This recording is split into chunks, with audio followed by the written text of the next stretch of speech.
Hello students, today we'll continue with our pathologies of the endocrine system. Today we'll discuss hypercorticolism. This is an overproduction of the hormone cortisol. Before starting on this topic, let's first review our three hypothalamic axes. Shown here are our three hypothalamic axes. On the left, we have the hypothalamic pituitary thyroid axis. In the middle, we have the hypothalamic pituitary gonadal axis. And on the right, the one of interest today, is the hypothalamic pituitary adrenal axis. It is in this axis where cortisol is produced. And so we're just going to focus on this axis. So let's get rid of the first two and just look at the adrenal axis. And so here we have our hypothalamic pituitary adrenal axis. Let's review this one. The hypothalamus produces corticotropin releasing hormone. This hormone stimulates the anterior pituitary to produce adrenocorticotropic hormone. This hormone stimulates the adrenal cortex to produce cortisol. And as you can remember from before, cortisol not only responds to stress, but cortisol also prepares the body for a stressed state. And so cortisol keeps the body in the stressed state, and it causes the breakdown of muscle and fat. Cortisol is the long-term stress hormone. And so what it's going to do, it's going to give priority to the breakdown of muscle and fat for energy rather than to sugars or carbohydrates. And so cortisol is going to break down our muscles and our fat. And so that's shown here.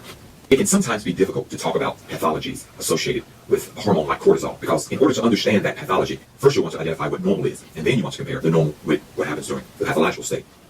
But if you think about long-term stress is not really normal. Your body is already in a bad situation if cortisol is being produced. And so to have excess levels of a hormone that's produced in adverse situations is only going to make the problem more difficult. And so hypercorticolism is more complex than the other hormone pathologies. And so what we're going to do in this situation, first we're going to identify three situations where you're going to have elevated levels of cortisol.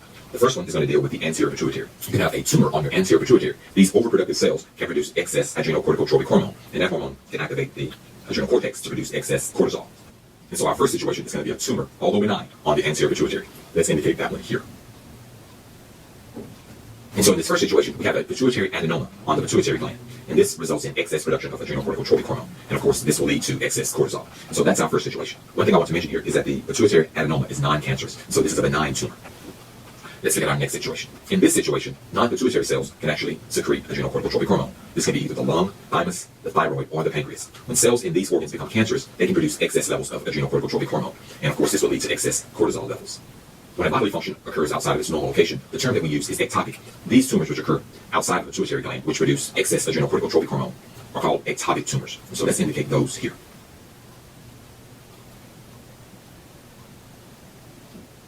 So here we have four examples of ectopic tumors. Remember, ectopic tumors are ones in which the organs or the body parts perform their function outside of the normal location. So the thyroid, the thymus, the lungs, and the pancreas, these structures don't normally secrete adrenocorticotropic hormones. And so when they become cancerous and they produce these, we call these ectopic tumors.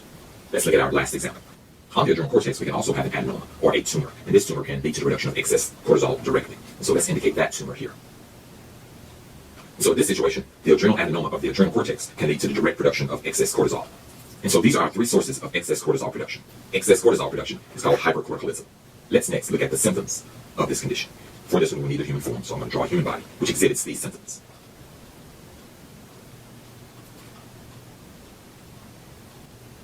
Shown here, we've indicated an individual who exhibits symptoms of hypercorticolism. Let's next identify these symptoms.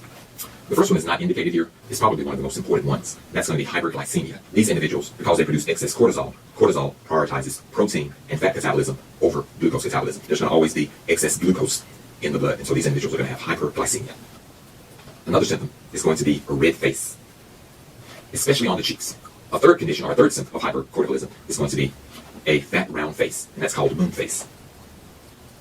Another manifestation of this pathology is going to be a swelling on the back of the neck, and the neck area is always going to appear that the shoulders are elevated. There's going to be a bump on the back of it, or a hump on the back of the neck, and that's called a buffalo hump. We're going to indicate that one here.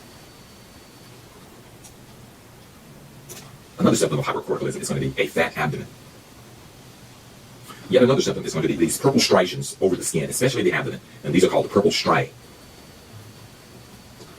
And the last symptom of this condition is going to be thin extremities. Please keep in mind, there are numerous, almost countless symptoms associated with hypercorticolism. And so I'm just going to indicate some of these. And our last one is going to be thin extremities, very thin arms and very thin legs. And this is because of metabolism of those muscles and those proteins.